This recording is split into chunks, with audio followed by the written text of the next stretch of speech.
ये वीडियो में हम बात करें कि इस पॉइंट ऑफ टाइम पे, क्योंकि इस टाइम हमें कुछ नहीं लग रहा कि इकोनॉमी में कुछ बेटर होता दिख रहा है, तो उस हिसाब से अगर हम स्टॉक्स उठा लें या अगर हमें लग रहा है कि रिकवरी हो सकती है, तो अगर हम बात करें इकोनॉमी की, सबको पता है क्या प्रॉब्लम्स चल रही है इकोनॉमी में, ठीक है।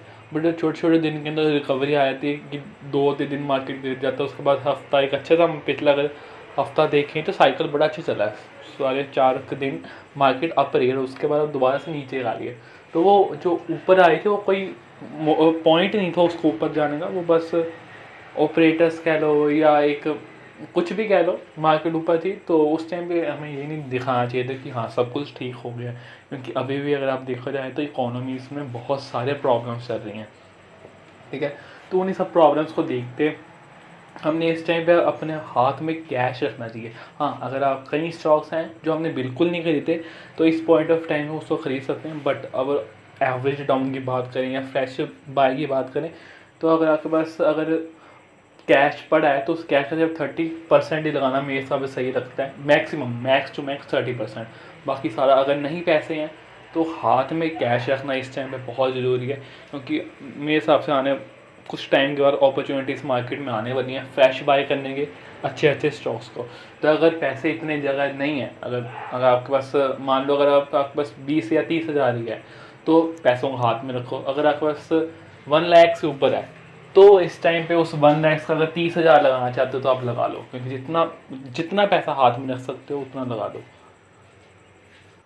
सो ऐसे स्टॉक्स की चाहिए जिसके ऊपर रिसेशन का, इन्फ्लेशन का, किसी का भी कोई डर ना आए और प्रोडक्ट्स चलते नहीं। तो उस टाइम पे अगर आप देखो आपके पास बहुत सही एग्जांपल होगा, कोविड के टाइम पे सब कुछ बंद हुआ था, बट से क्या चल रहा था उस टाइम पे, अगर आप देखा जाए मेडिकल सेक्टर की हो जाता था, क्योंकि वो प्रॉब्लम ऐसी थी, ठीक है, मेडिकल और एफएमसीजी। तो फिर से शायद इस टाइम पे हमें एफएमसीजी ही दोबारा से देखना चाहिए, कौन से स्टॉक्स हमें जो लग रहे हैं कि अंडर वैल्यूड है, ठीक है। तो अगर आप एफएमसीजी में से भी देखो तो स्पेसिफिकली हम लीकर सेक्टर को उठाएंगे। लीकर सेक्टर में से एक पर्टिकुलर स्टॉक है जो इस टाइम पे सही अट्रैक्ट, और भी बहुत सारी एफएमसीजी में से स्टॉक्स हैं, बट इस वीडियो में सिर्फ एक लीकर स्टॉक के बारे में हम बात करेंगे। तो चलते हैं उस वीडियो के बारे में, कंपनी के बारे में बात करते हैं। तो कंपनी का नाम क्या है, ग्लोबल स्पिरिट लिमिटेड, ठीक है। तो कंपनी क्या करती है, नाम से शायद नाम में तो कुछ ज़्यादा पता नहीं चलेगा, 14 के पी पे शराब वगैरह कंपनी बनाती है। तो ज़्यादा आपको इनके प्रोडक्ट्स का मार्केट में नाम नहीं दिखेगा, क्यों? क्योंकि कंपनी का जो अगर देसी शराब जो होती है, देसी दारू जिसको हम कहते हैं, तो उसके अंदर कंपनी का बहुत ज़्यादा मार्केट है, तो वहाँ से बहुत अच्छा खासा पैसा कंपनी जनरेट कर लेती है। कोई पर्टिकुलर ब्रांड्स नहीं है ज़्यादा जो पॉपुलर है, क्योंकि रेडिको किसान वगैरह होगी तो उनके ब्रांड्स काफ़ी पॉपुलर है मार्केट के अंदर, ठीक है। बट इनके ब्रांड्स ज़्यादा पॉपुलर नहीं है, बट इनके देसी दारू है और रूरल इंडिया में बहुत ही बिकती है, अच्छे तरीके से दबा के बिकती है, यूपी वाली साइड वगैरह। तो अगर देखा जाए तो एक अच्छी, और 14 के पी पे ज़्यादा कंपनी महंगी नहीं मिल रही, तो इस करके इस कंपनी को मैं कर रहा हूँ देखने की कोशिश कर रहा हूँ। हाँ, मार्जिन अगर आप चेक करो तो हर एक सेक्टर, हर एक कंपनी, जो भी कंपनी कुछ प्रोड्यूस कर रही है या किसी भी देखिए कंपनी है, क्योंकि इन्फ्लेशन का हर जगह पंगा पड़ रहा है, क्योंकि रॉ मटेरियल हमें परचेज़ इन कंपनीज़ को परचेज़ करना पड़ता है, तो वो महंगा आता है, अचानक से वो कंपनीज पास ऑन नहीं कर सकती आगे, तो ये सारे पंगे पड़ते हैं। तो इसलिए जो है मार्जिनस पे हमें इफेक्ट देखने को मिलता है, और ये जब तक सब कुछ ठीक नहीं होगा तो मार्जिनस हमें किसी भी ज़्यादातर कंपनीज के अच्छे देखने को नहीं मिलेंगे।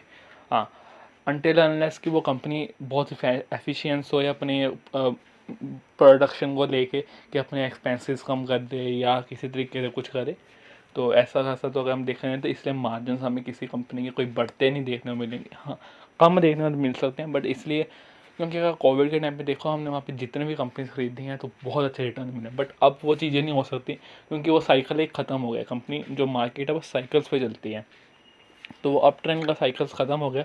तो अब सिर्फ और सिर्फ चार्ट ही नहीं, पहले अगर आप राउंडिंग बॉटम का चार्ट देखो उस कंपनी को खरीदो तो आपको अच्छा खासा 50-60% का रिटर्न दे देंगी। बट अब जब वो चार्ट वाला सीन ख़त्म हो गया, अब आपको एक्चुअल स्टॉक्स के फंडामेंटल्स देखने पड़ेंगे।